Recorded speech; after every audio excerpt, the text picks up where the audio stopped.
Nos últimos anos, principalmente do final do século passado até os dias atuais, a gente tem visto muito nos meios de comunicação notícias relacionadas à manipulação do material genético, organismos geneticamente modificados, clonagem. E tudo isso está relacionado a uma ciência que tem se desenvolvido muito ultimamente, que é a biotecnologia. Ao pé da letra, biotecnologia, pelo nome, seria o uso da tecnologia para o estudo da vida. E é mais ou menos isso. Na verdade, a biotecnologia é quando o homem ele faz uso de recursos tecnológicos em prol, em benefício da vida, seja ela do próprio homem ou dos organismos de maneira geral. Analisando esse diagrama, a gente tem uma noção bem legal de como é que funciona a biotecnologia. Note que, na verdade, ela é uma união de três grandes áreas. A biologia e a química. Então, o homem ele se faz dos conhecimentos da biologia, da química, do organismo, de como ele funciona, da estrutura dele química e biológica, e se utiliza dos instrumentos e aparelhos gerados pela engenharia para estudar. Então, a biotecnologia ela é a interseção entre essas três grandes áreas. Mas, na verdade, a biotecnologia ela não é tão recente assim, não. Vamos voltar um pouquinho no passado para ver como é que ela era antes.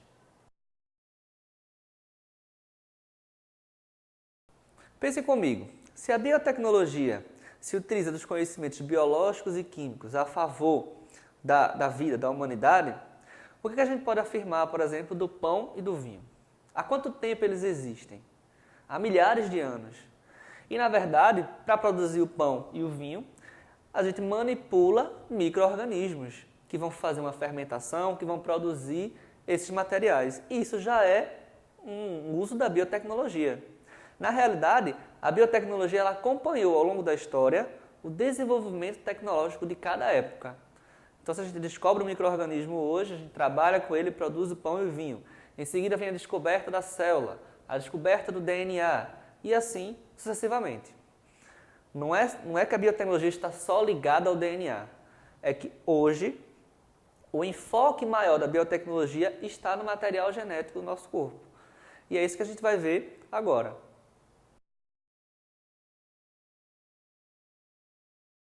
Já que o DNA está sendo o foco atual da biotecnologia, é importante que a gente conheça um pouco sobre ela.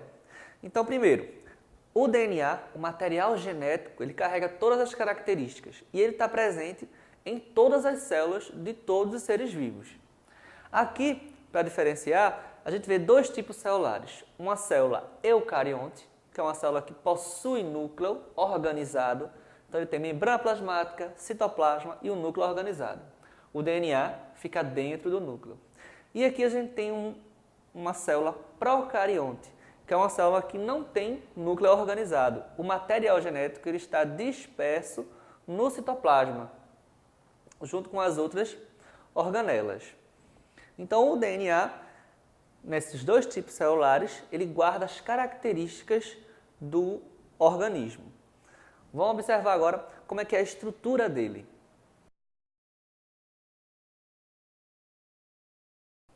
DNA é a sigla em inglês para ácido desoxirribonucleico. Você deve lembrar que o DNA é formado por tijolinhos, que são os nucleotídeos. Então, cada bloquinho desse é um nucleotídeo. E eles formam duas fitas, uma de um lado e outra de outro, que se unem para formar esse DNA. Mas ele não tem esse formato plano, né? Essas duas fitas, elas se enroscam uma na outra, formando uma única fita de formato helicoidal. E aí é esse DNA que vai guardar todas as informações, todas as características de cada organismo. Mas não é todas as partes do DNA que expressam a característica. Existem pedacinhos que possuem essa característica. Vamos ver que pedacinhos são esses.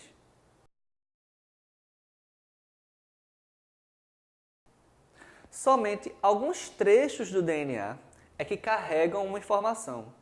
E cada trecho desse, vamos observar aqui, ó. Isso aqui é um DNA condensado formando um cromossomo.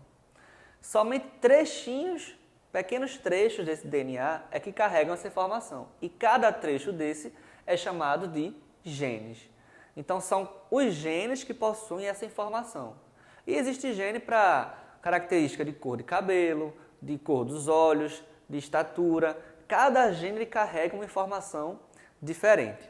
Em 2003, foi concluído o projeto Genoma Humano. O que foi que ele fez, esse projeto? Ele conseguiu mapear todos os nucleotídeos, todos os tijolinhos do DNA. E com isso ele pôde estimar a quantidade de genes que o DNA possui. Esse foi um grande passo para saber como manipular as características dos organismos, principalmente do ser humano.